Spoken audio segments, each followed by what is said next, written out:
student. Today we will study the topic that is relationship between Kp and Kc. This is the topic taken from equilibrium chapter of class 11. Okay, you must have understood what is Kc. I have considered a simple reaction, general reaction A plus B is equal to C plus D. Kc will be equal to C power C, D power D upon A की power A, B की power B. This is the equilibrium constant expression for this general reaction. We have already know this, we have studied earlier. Now I am going to discuss for the equilibrium constant for the gaseous system, that is Kp. Just like Kc is considered for the concentration of the reactant and Kp is considered for the gaseous reactant. Gaseous system, gaseous reaction के लिए हम बोलते हैं Kp. What is P? P is the partial pressure of gas. Okay. So according to expression, we will write like this: partial pressure of C, partial pressure of D, and partial pressure of A, partial pressure of B. मैंने इसको expression को कैसे बनाया आप देखिए यहाँ पर. This is ideal gas equation. You must know PV is equal to nRT. अब इसी रिएक्शन को हमने दूसरे फॉर्म में लिखा है. V राइट हैंड साइड में आ गया. P is equal to N/VRT. अब N/V क्या होता है? Is equal to C, that is concentration, number of moles. Moles में भी हम कंसंट्रेशन को मेजर करते हैं. तो N/V क्या है? It is the number of moles per litre. Concentration है. तो आपका ये फॉर्मूला जो है आइडियल गैस इक्वेशन का, ये फॉर्मूला बन जाएगा P is equal to CRT. N/V की जगह पर हमने C लिख दिया, CRT.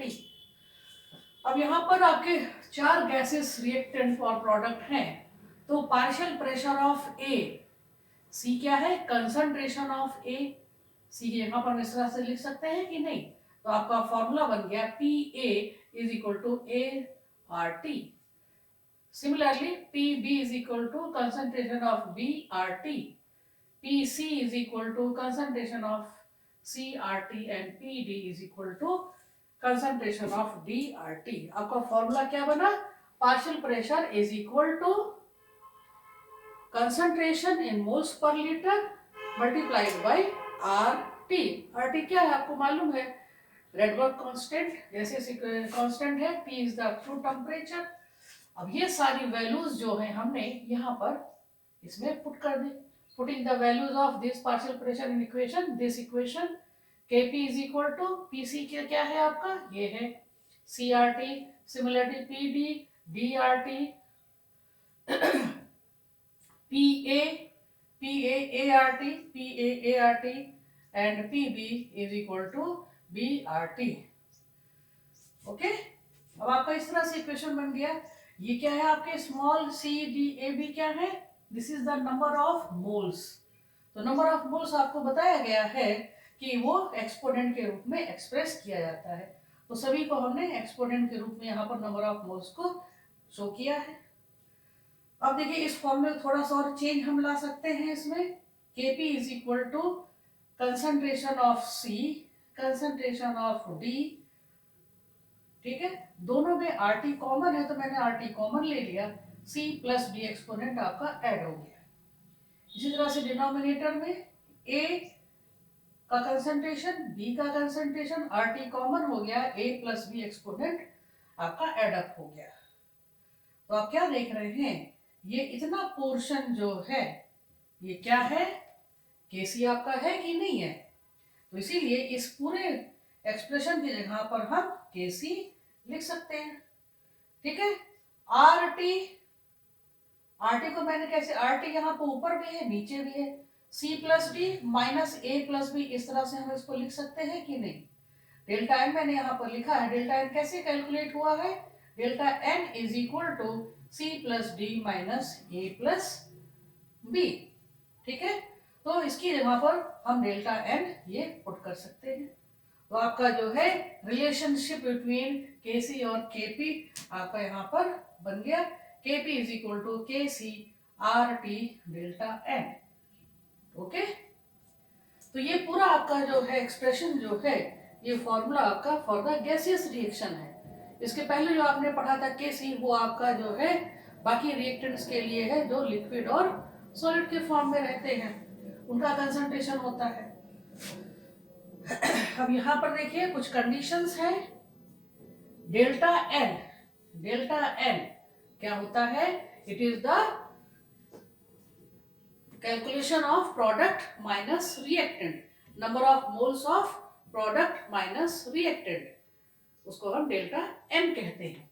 तो डेल्टा एन अगर आपका जीरो है, कैसे जीरो है? देखिए ये रिएक्शन आप देखिए, ये भी आपकी सभी रिएक्शन जो है ये गैसियस फेज में है, ये सब गैसियस फेज में है। तो इसमें देखिए आपका प्रोडक्ट कितना है 2 मोल, रिएक्टेंट कितना है 1 प्लस 1 2। तो प्रोडक्ट माइनस रिएक्टेंट का नंबर ऑफ मोल्स का आप सब्ट्रैक्शन करेंगे तो आपको डेल्टा एन की वैल्यू आपको मिलेगी 0। अगर डेल्टा एन की वैल्यू 0 है तो आपका जो है के P is equal to K सी रहेगा, यानी के सी और के पी दोनों बराबर रहेंगे। यहाँ पर आपका 0 हो जाएगा, K P will be equal to K C. Second condition, अगर आपका डेल्टा एन पॉजिटिव है, मतलब प्रोडक्ट का नंबर ऑफ मोल्स ज्यादा है और रिएक्टेंट का नंबर ऑफ मोल्स कम है। फॉर एग्जांपल ये रिएक्शन मैंने ली है एग्जांपल के तौर पर, प्रोडक्ट देखिए 1 प्लस 1 2 मोल, रिएक्टेंट कितना है? केवल 1 मोल है। तो 2 माइनस 1 आपका डेल्टा एन की वैल्यू आ गई 1। इस केस में आपका के बी की वैल्यू जो है के सी से ज्यादा होगी। ठीक है, के सी यहाँ पर आर टी है, डेल्टा एन 1 हो गया तो क्या हो जाएगा? K C multiplied by R T. ठीक है, तो इस केस में जो है के पी की वैल्यू जो है, अब आर टी फैक्टर से मल्टीप्लाई हो रहा है तो के पी की वैल्यू ऑब्वियसली ज्यादा होगी। ठीक है, थर्ड एंड लास्ट कंडीशन आपकी क्या है? डेल्टा एन आपका जब नेगेटिव होता है, नेगेटिव में क्या होगा कि के P will be less than the के सी। कैसे? ये रिएक्शन आप देखिए, ये रिएक्शन आपने कई बार लिखी होगी, पढ़ी होगी। N2 plus 3N2 it will give 2 moles of ammonia. Ammonia के फॉर्मेशन का ये रिएक्शन है, ये भी सभी आपका गैसियस फेज है, सारे गैसेस रिएक्शन लिए गए हैं।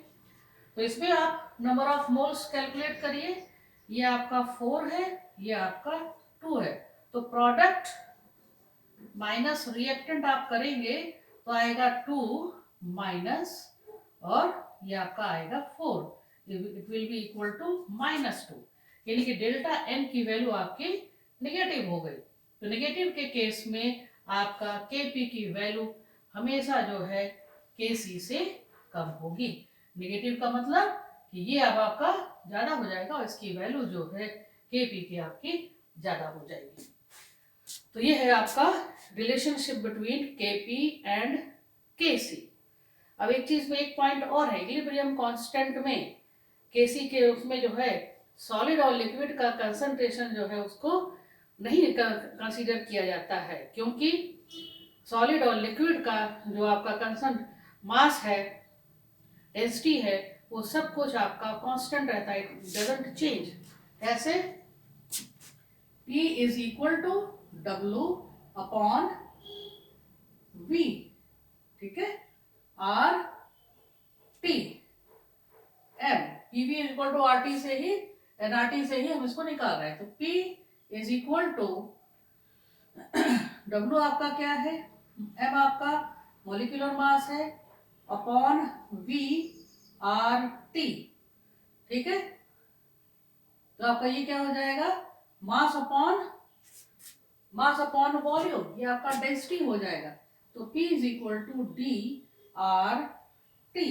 तो आप देख रहे हैं किसी भी सॉलिड लिक्विड के लिए डेंसिटी कांस्टेंट होता है, pressure is directly proportional to density, और आर और टी आपका कांस्टेंट होता ही होता है। एब्सोल्यूट टेम्परेचर भी आपका कांस्टेंट यहाँ रहेगा, टी आर भी आपका कांस्टेंट है। इसलिए जो है सॉलिड और लिक्विड केसेस में हम जो है कंसंट्रेशन को हम 1 लिखते हैं, ठीक है, because it is constant. So children, that's all for today. Thank you.